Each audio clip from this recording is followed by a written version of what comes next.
रामकृष्ण मैत्रिणींनो, स्वागत आहे आपले सर्वांचे। आजच्या व्हिडिओत आपण खूप सुंदर अशी ट्रेंडिंग मध्ये जी ब्लाउज बॅक नेक डिझाइन आहे तीच बघणार आहेत। त्यासाठी आपण सिंपल असं बॅक पार्ट तयार केलेला आहे, कुठलाच गळा कट न करता। आता आपण इथे कॅनव्हास घेतलेला आहे। कॅनव्हास मी 6 इंच फोल्डिंगला घेतलेला आहे आणि उंचीला मी 13 इंच घेतलेला आहे। ठीक आहे, डबल मध्ये आपला कॅनव्हास आहे।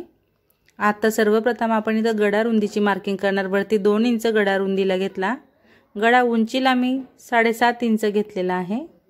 7.5 च्या खाली आपण 3 इंचावर अजून एक पॉइंट इथे लावलेला आहे। ठीक आहे, आता आपण इथे अशी आडवी लाईन मार्किंग करून घेणार। दोन्ही ठिकाणी आपण अशी आडवी लाईन मार्किंग करून घेतलेली आहे। इथे आता आपण 3 इंचावर पॉइंट लावणार, खाली तसंच वरती 3 चा आपण बॉक्स तयार केला आणि वरती 2 पर्यंत आपण क्रॉस अशी मार्किंग केलेली आहे। आता आपण छान असा गळ्याचा आकार देणार आहेत। जो ट्रेंडिंग गळा आहे तोच मी इथे तुम्हाला बनवून दाखवणार आहे।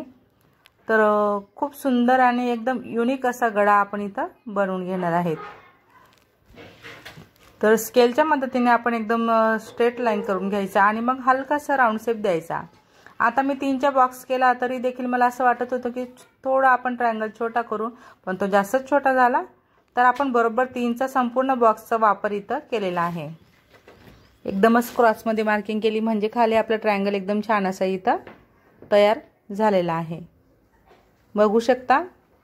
आता आपण त्याच्या बाहेरील बरोबर अर्धा ते पाऊण इंच मार्जिन घेणार आहे संपूर्ण गळ्याला। त्यानंतर एक्स्ट्राचा कॅनव्हास आपल्याला कट करायचा आहे। आता आपण याला अस्तरवरती चिपकवून घेणार। 5 इंच मी बघा अस्तर साइडला राहू दिलेला आहे असं फोल्ड करण्यासाठी। तर संपूर्ण गळ्यावरती आपल्याला अस्तर अशा पद्धतीने फोल्डिंग करायचं आहे व्यवस्थित, की जेणेकरून त्याचे दोरे धागे निघायला नको।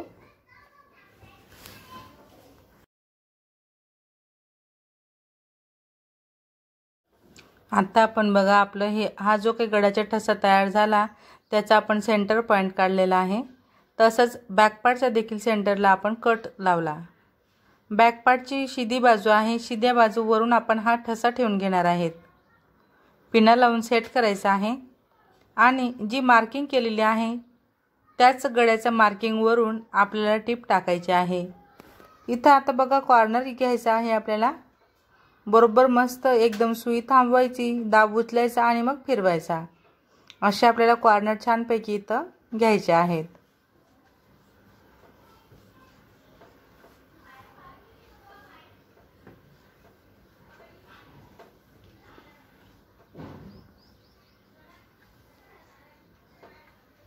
आता बघा बरोबर आपण दोन्ही बाजूला एकदम मस्त असे इथे मध्ये पॉइंट घेतलेला आहे।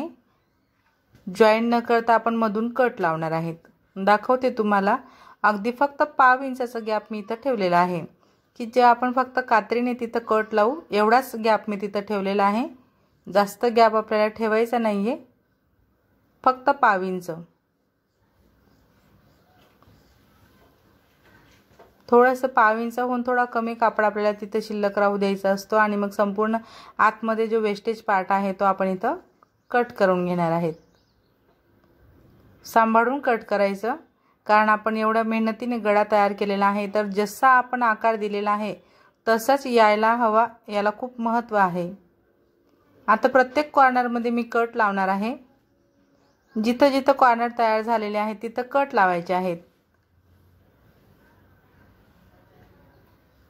एकदम बरोबर पॉइंट आपला जिथपर्यंत आलेला असतो शिलाईच्या तिथपर्यंत आपल्याला कट लावून घ्यायचा आहे। कट लावणार तेव्हाच तुमचे हे जे काही पॉइंट आहेत ते परफेक्ट जसे आहेत तसेच इथे येणार आहेत। आता सर्वप्रथम आपण हे जे कॉर्नर आहेत आपले हे काढून घेणार। याचे टोक पेनाच्या मदतीने यांचे टोक काढायचे आणि मग संपूर्ण गळा आपल्याला पलटवून घ्यायचा आहे। असं व्यवस्थित हाताने प्रेस करायचं। बोटांच्या मदतीने आपण प्रेस करत छान पैकी संपूर्ण गळ्याला आपण आतमध्ये असं फोल्ड करून घेणार आहोत।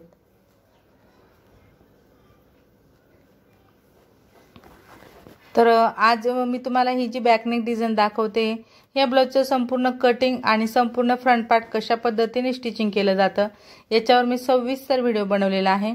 तो व्हिडिओ तुम्ही नसेल बघितला अजूनपर्यंत तर नक्कीच बघा। मी तुम्हाला डिस्क्रिप्शनमध्ये लिंक देणार आहे की जेणेकरून वन टक्स ब्लाउज तसंच ह्या ब्लाउजचं बॅक पार्ट आपण कशा पद्धतीने कटिंग करून घेतलेला आहे याची संपूर्ण सविस्तर माहिती मी तुम्हाला त्या व्हिडिओमध्ये दिलेली आहे। आणि ऑर्गेन्झाचं कापड आहे, त्यामुळे कप्स कसे अटॅच करायचे किंवा कप्स अटॅच करण्याची प्रोफेशनल पद्धत कशी असते एकदम सविस्तर असं मी तुम्हाला तिथं माहिती दिलेली आहे। त्यासाठी नक्कीच तुम्ही ह्या ब्लाउजचा कटिंग आणि स्टिचिंगचा व्हिडिओ बघा। अजून नेक्स्ट पुढच्या व्हिडिओमध्ये ह्याच ब्लाउजच्या मी मस्त पफ स्लीव्ज बनवलेल्या आहेत, तर पफ स्लीव्जच्या व्हिडिओसोबत मी तुम्हाला फिटिंग देखील दाखवणार आहे। संपूर्ण ब्लाउजची फिटिंग तसंच पफ स्लीव्ज आपण नेक्स्ट पुढच्या येणाऱ्या व्हिडिओत बघणार आहेत। तर बघा अशा पद्धतीने आपला खूप सुंदर असा आपण बॅकला एकदम छान असा गळा तयार केला। लेस देखील मी लावून घेतलेली आहे। आता आपण इथं 2.5 बाय 2.5चे चौकोन घेतलेले आहेत आणि त्यांचे ट्रायंगल करत मी शिलाई न टाकता डायरेक्टच आपल्या सुई धाग्याच्या मदतीने ट्रायंगल असे शिवून घेते। संपूर्ण ट्रायंगल आपण 6चे 6 ट्रायंगल आपल्याला धाग्यामध्ये ओढून घ्यायचे आहेत की जेणेकरून आपण त्या मदतीने छान असं फूल तयार करू शकतो। ठीक आहे, असं व्यवस्थित कव्हर करत चालायचं आणि इथं छानपैकी गाठ बांधायची आहे आपल्याला। अशी गाठ बांधून झाली का 2-3 असे गाठी व्यवस्थित पॅक करायच्या आणि फुलाच्या पाकळ्या व्यवस्थित छान प्रकारे अशा आपल्याला पसरवून घ्यायच्या आहेत। तर मैत्रिणींनो, खूप सुंदर असं बॅकनेक डिझाइन मी तुम्हाला आजच्या व्हिडिओत दाखवलेले आहे। शेवटपर्यंत तुम्ही माझा व्हिडिओ बघितला त्याबद्दल तुमचे सर्वांचे खूप खूप धन्यवाद।